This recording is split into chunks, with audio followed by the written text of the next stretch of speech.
Budynek zlokalizowany jest wśród wiejskiej zabudowy. Jest po prostu na wsi, w bardzo bliskim położeniu przy lesie.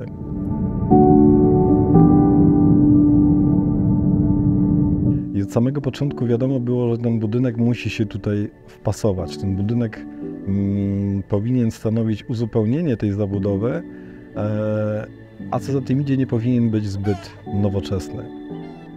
Jak pierwszy raz przyjechałem na działkę, to istniał już tutaj obiekt, to znaczy klienci kupili działkę wraz z istniejącym budynkiem, który niestety był w tragicznym stanie.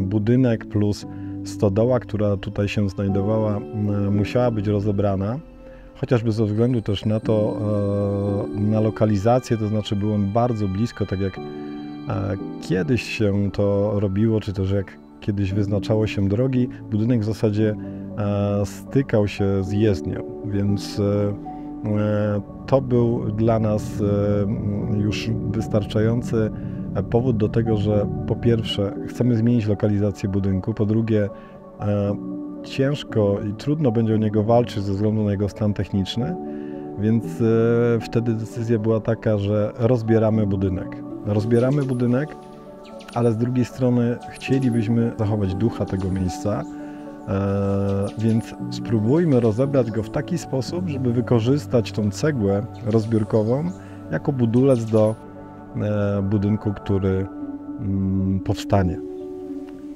Udało się to, na szczęście się to udało, chociaż od samego początku nie wiedzieliśmy, ile tej cegły będzie i na ile ona wystarczy. Udało się ją wykorzystać zarówno na zewnątrz, jak i w środku.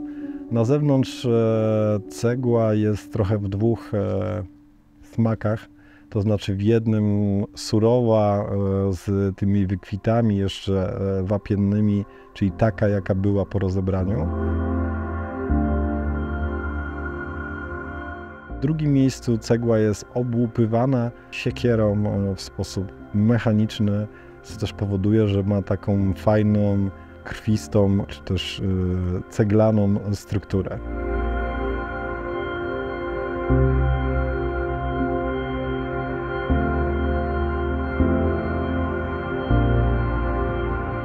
Co do samego podziału funkcji w budynku, to jest ona bardzo prosta. Już od pierwszego momentu jest bardzo czytelna. To znaczy budynek składa się z dwóch części. Jest podzielony na lewą i prawą stronę.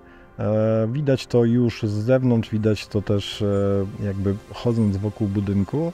Prawa część to jest ta część intymna, to jest ta część, w której niekoniecznie zawsze chcielibyśmy kogoś wpuszczać, bo to jest ta strefa prywatna już właścicieli budynku.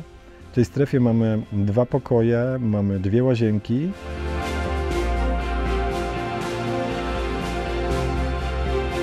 Natomiast lewa część jest tą częścią już otwartą, jest tą częścią, do której zapraszamy gości i ta część jest po pierwsze wyższa, bo nie posiada stropu wydzielającego kondygnację, jest otwarta do sufitu i w tej części główną rolę na środku pomieszczenia odgrywa kominek, odgrywa piec chlebowy, piec do pizzy i wokół niego miało układać się całe funkcjonowanie w tej części budynku. To on jest tym elementem najważniejszym.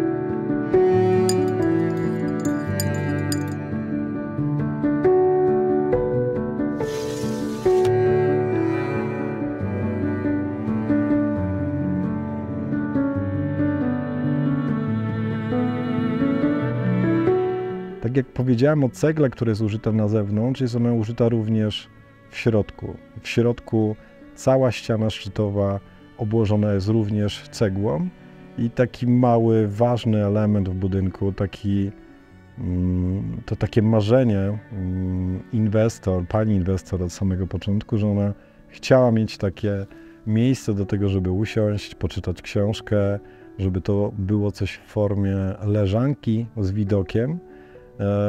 I ta właśnie leżanka znalazła się w ścianie szczytowej, jest ona dodatkowo podgrzewana. Jest to takie miejsce, w którym, z tego co wiem, z tego co inwestorzy mówią, to w 100% było takie jak na samym początku, czyli miejsce, w którym można sobie usiąść, poczytać książkę, napić się kawy, a jednocześnie bezpośrednio korespondować z tym ogrodem, z tym pięknym ogrodem, który tutaj jest wokoło.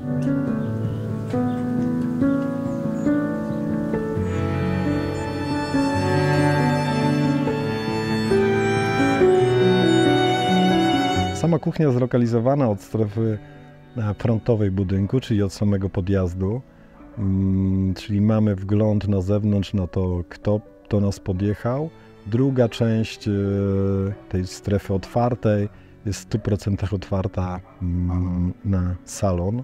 Tą część zewnętrzną, tarasową tutaj, na której siedzimy, element architektoniczny, element, na którym opiera się ten dach, który widzę nad sobą, to jest rama żelbetowa, która też miała być takim przełamaniem, miała być takim surowym elementem, który dopełni ten obiekt, nie będzie niczego udawać, tylko domknie go od strony tarasu, a jednocześnie umożliwi po pierwsze zadaszenie, a po drugie zacienienie salonu, gdyż salon znajduje się od tej strony południowej.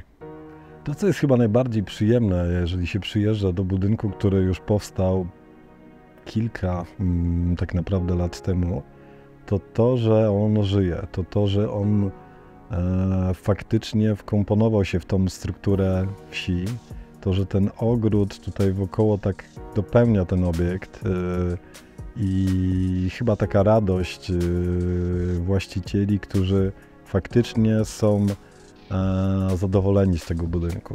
To znaczy wykorzystują go w 100% i cieszą się z niego, cieszą się z czasu, który tutaj spędzają. Myślę, że to jest taki wyznacznik tego, że projekt się udał. Bo tu nie chodzi o kolorowe wizualizacje, o kolorowe obrazki, które wyglądają pięknie na monitorze, tylko chodzi o to, że ta udana architektura to jest taka, która żyje. I to niezależnie od formy, od skali budynku. Natomiast tutaj jest duża radocha, że ten budynek faktycznie żyje i stanowi radość dla użytkowników, dla właścicieli.